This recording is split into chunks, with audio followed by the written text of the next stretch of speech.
সত্যিকারই এবার খুলবে না তারপরে পাচ্ছে।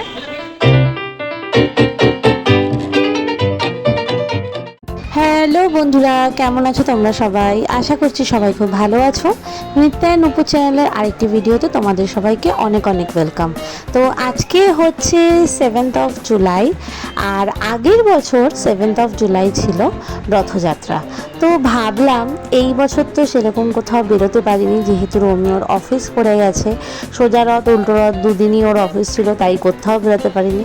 বাট আগের বছর 7th অফ জুলাই যেহেতু ওর ছুটি ছিল, তাই আমরা রথের দিন বেরিয়েছিলাম।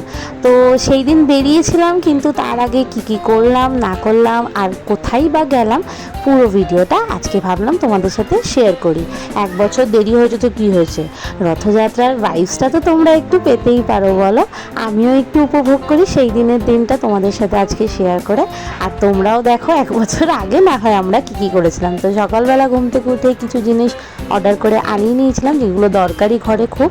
আর বিছানার চাদরটা চেঞ্জ করলে না ঘরের লুকটা একটু অন্যরকম হয়ে যায়, মনে হয় যেন পুরো ঘরটাই নতুন হয়ে গেছে। তোমাদেরও কি সেম লাগে?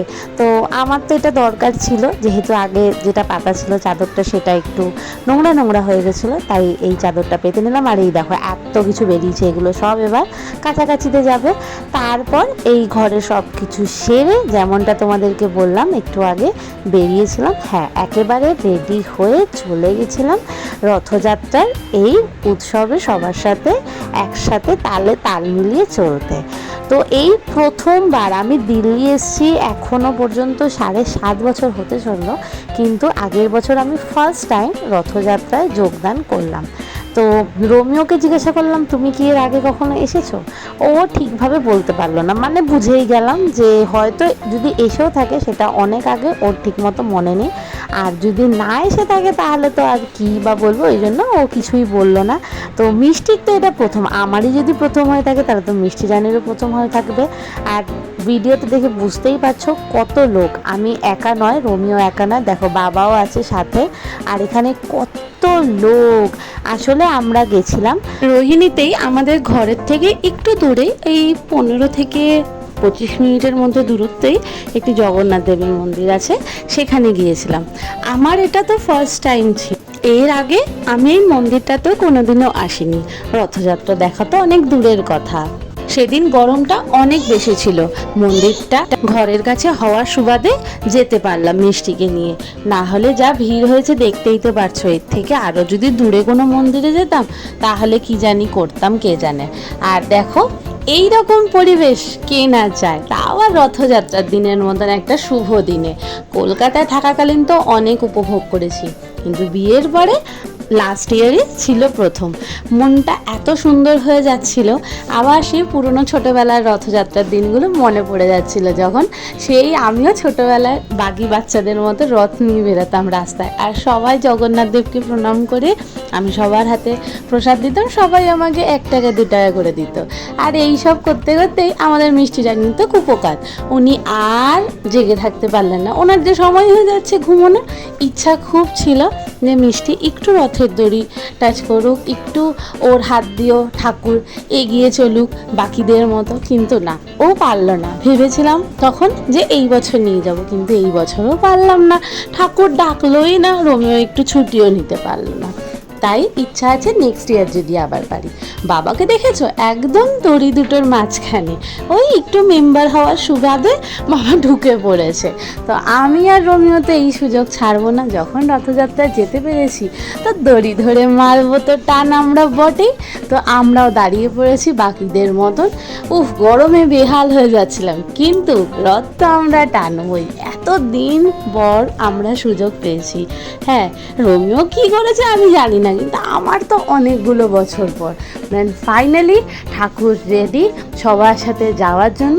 দেখি তো তোমাদেরকে দেখাতে পারি কিনা ঠাকুরের দর্শন, মনে হচ্ছে পারবো না, এত ভিড়ের মাঝখানে কি সেটা সম্ভব? যা ঠাকুর তো একটু একটু করে সবার সাথে দুলতে দুলতে চলেই গেল, আমি তো দর্শন দিতে পারলাম না তোমাদেরকে, ক্ষমা করো, এত ভিড়ের মাঝখানে পারলাম না। তারপরে ভাবলাম বাকি দিনটা ঘরে না কাটিয়ে একটু বরঞ্চ ঘুরেই বেরিয়ে নিই। এত সুন্দর করে সেজেছি যখন, সাজটা তো আর বেহাল করা যায় না বলো। তাই বেরিয়ে পড়লাম। আর মিষ্টি রানিও ততক্ষণে ঘুম থেকে উঠে গেছে, ওনাকে ওনার টিফিনটাও আমি করিয়ে দিয়েছি, উনি এখন মাস্ত মুডে আছে। তো এই সুযোগে আমরা বেরিয়ে পড়লাম। কোথায় যাচ্ছি আরে দেখাবো, পুরো দিনের ভিডিওটাই তো তোমাদের সাথে শেয়ার করবো, একদম ছোট্ট ভিডিও, তাই পুরোটা কিন্তু দেখবে তোমরা। আর দেখে যদি ভালো লাগে তাহলে কিন্তু লাইক কমেন্ট না করে একদম চলে যাবে না, একটা লাইক করবে আর কমেন্টও করবে। একবার শুধু মিষ্টি দেখেছে ওর পাপা লিফটের বাটনটা প্রেস করছে, ব্যাস উনি যেন পেছনে থাকবে, পাপার সাথে পায়ে পা মিলিয়ে আমাদেরকে কাজ করতে হবে। আমি কারোর থেকে পিছিয়ে থাকবো না, পাপা যেটা করবে মাম্মা যেটা করবে আমাকে সেটাই করতে হবে। তারপর এই জায়গাটায় কি যেন ছিল, অনেক ময়ূর আর ময়ূরী ছিল, কিন্তু মানে ব্যাপারটা হচ্ছে আমি ঠিক মতো ভিডিও করতে পারছিলাম না। তোমাদেরকে যে দেখাবো এতগুলো ময়ূরী এক ডাল থেকে আরেক ডালে লাফাচ্ছে, ওদের ডাকগুলো যে শোনাবো সেটা হচ্ছিল না। মাঝখানে দুটো রোড, সেই গাড়ির আওয়াজ সব কিছুর আওয়াজে আর সম্ভব হচ্ছিল না। আমার ভিডিও করা দেখে ইনি আবার আইসক্রিমই অর্ডার করে দিয়েছে, বলছে তুমি এখানে দাঁড়িয়ে আছো ভিডিওই করে যাচ্ছ। তা আমি বোর হচ্ছিলাম, আইসক্রিম অর্ডার করে দিয়েছি। আর এনার নাচন কোদন তখনও চলেই যাচ্ছে। ঘুম খাওয়া হয়ে গেছে তো আর কি দরকার। সেই সময় জানো তো, মানে আগের বছর এই সময়টাতে উনি আইসক্রিম কী জিনিস বুঝতো না, মানে খাওয়া তো অনেক দূরের কথা, কিন্তু এখন তুমি ওনার সামনে ভুলেও আইসক্রিমের কথাই বলতে পারবে না। আইসক্রিমের গাড়ি দেখলেই সেখানে ছুটে চলে যায়। মেট্রো থেকে সোজা নেমে গেছিলাম মন্দির মার্গে, মানে এটা দিল্লিরই একটা প্লেস যেখানে আমরা গেছিলাম। এটা একটি মন্দিরটা তোমাদেরকে আজকে বাইরে থেকেই আমাকে দেখাতে হবে, কারণ ভিতরে একটুও ফোন অ্যালাউ না, জুতোর সাথে ফোন আমাদেরকে জমা করে দিতে হবে। তাই বাইরে থেকেই তোমাদের মন্দিরটা দেখিয়ে দিচ্ছি। এই মন্দিরটাকে অনেকে বলে বিড়লা মন্দির, অনেকে বলে লক্ষ্মীনারায়ণ মন্দির। তাই তোমরা যখন দিল্লি ঘুরতে আসবে বা কে কখন কি নামে পরিচিত ডাকো এই মন্দিরটাকে, অবশ্যই আমাকে জানাবে। কিন্তু আমরা তো বিড়লা মন্দির হিসাবেই চিনি, কিন্তু আমি একদিন একটা ভিডিওতে দেখলাম যে তারা লক্ষ্মীনারায়ণ মন্দির বলছে, তো আমি ভাবলাম হয়তো তারা এই নামে পরিচিত, এই নামে ডাকে। তো যাই হোক, জুতো রাখলাম, ফোন রাখলাম, দেন মন্দিরে গেলাম। ভেতরে তো একদমই ফোন যেহেতু অ্যালাউ না, তাই খুব ভালো মতো সুন্দর মতো ঠাকুরের কাছে গিয়ে প্রণাম করে মিষ্টি অনেকক্ষণ খেললো, যেহেতু ওরও হাতে ফোন নেই তাই ও অনেকের সাথে ইন্টারঅ্যাক্ট করলো। দেন আমরা বাড়ি ফেরার পথে একটু কিছু খেলাম, অনেকক্ষণ হয়েছে সেই খাই না। রোমিও সেই ঘর থেকে লাঞ্চ করে গেছিলো, আর আমাকে তো দেখলেই আমি রথযাত্রার ভোগ নিয়েছিলাম, তো একটু খিদা পেয়ে গেছিলো, তাই নিয়ে নিলাম একটু সুইট কর্ন। আর এই খেতে খেতে বাড়ি রওনা দিলাম। বাড়ি এসে তো আমার সে বেহাল অবস্থা, সাজগোজ কোথায় উড়ে গেছে, শাড়ি পরে আর কি হয় এত কিছু বলো তো। এই সময়টা কত গরম থাকে।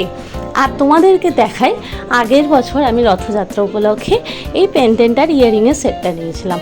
এই চেনটার সাথেই ওরা দিয়েছিল, চেনটা আমাকে আলাদা করে নিতে হয়েছিল, মানে সাথেই বাট আলাদা একটা প্রাইস নিয়েছিল।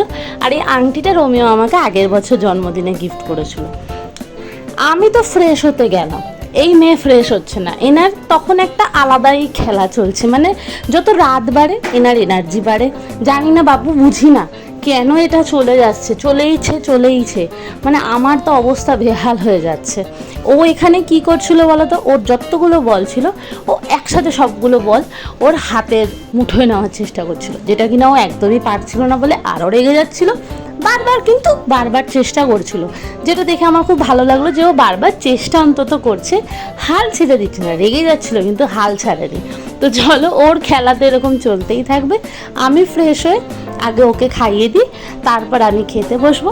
আর এখানেই করব আজকের ভিডিওটা এন্ড। যদি ভিডিওটাতে কিছু ভালো লেগে থাকে তাহলে একটা লাইক আর একটা কমেন্ট চাই তোমাদের সবার থেকে।